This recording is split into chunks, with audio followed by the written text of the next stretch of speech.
having yapped so much about this whole Sakaja fiasco, I would like us to look at the policy perspectives of this whole matter.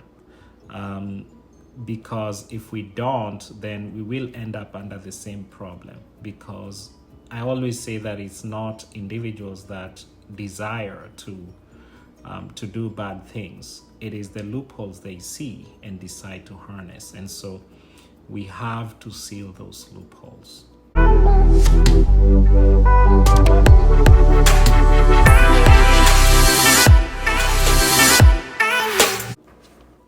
And the first opportunity that I see is that Kenyan policymakers have to find a leak-proof solution to this matter, as it is not just about Sakaja or lawmakers, but rather it's a matter of national security importance. What I also believe is happening is there is a regional game of geopolitical chess game being played here. Have in mind Museveni's Uganda deliberately allowing Kenyan leaders to obtain questionable certificates from Uganda. Uganda is a regional, is with goals of being a regional powerhouse, can compromise our leaders in order to advance their regional interests. Because if you do know the secrets of our leaders, those who, let's assume Sakaja rises to be president of Kenya someday, or even rises to be a cabinet secretary, I mean, he can be compromised. We do know that Putin has utilized this very effectively, and for Western leaders of Western capitals, and sometimes it involves prostitution rings in which you end up being granted a prostitute, and you become compromised. And so anytime you try to go against Putin's Russia, then he will unleash that evidence against you. And so we have to make sure that our leaders, are beyond proof, and we have to do this through the establishment of a national certificate or diploma clearance system. It has to be cloud-based, and it should be very easy to verify documents through that system. And it should be done on an ongoing basis. What I'm saying is that once you finish a semester, you should be, your results should be loaded into such a clearance system, so that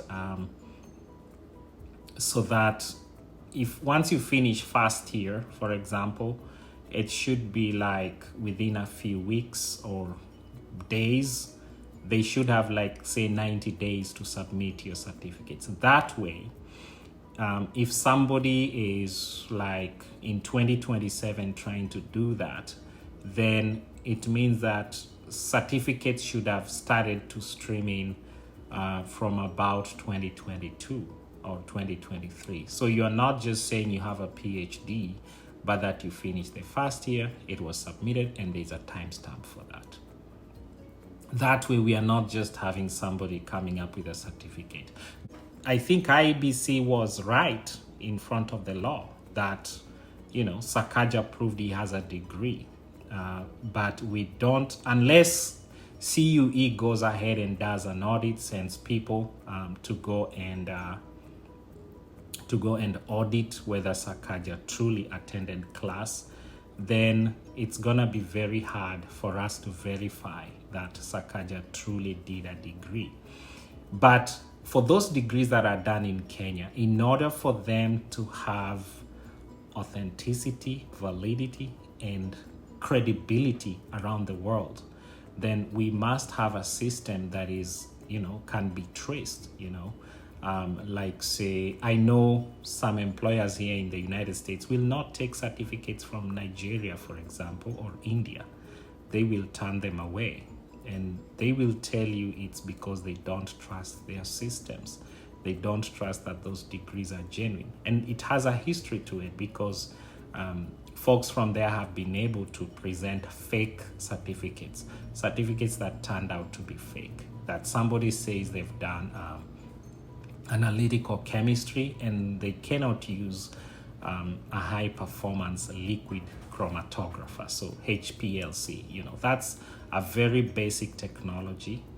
And if you say you have a PhD in chemistry or PhD in analytical chemistry, you should be able to use that. And so employers have such an employee, and then they discover that they know zilch about nothing about analytical chemistry. So we must defend, we must protect the solemnity of our education system by hook or crook. And the establishment of a national certification or transcript clearance system that respects the court ruling about the aspect of a degree being a process rather than event is what we should push for. That court order has pretty much not been addressed with a good and clean heart. And so I'm challenging the CUE to look at the establishment of that, invest in a cloud system, that makes sure that that transcripts are treated like currency. And if we can clear checks, with efficiency. Kenya does clear checks and legal tenders with immense efficiency.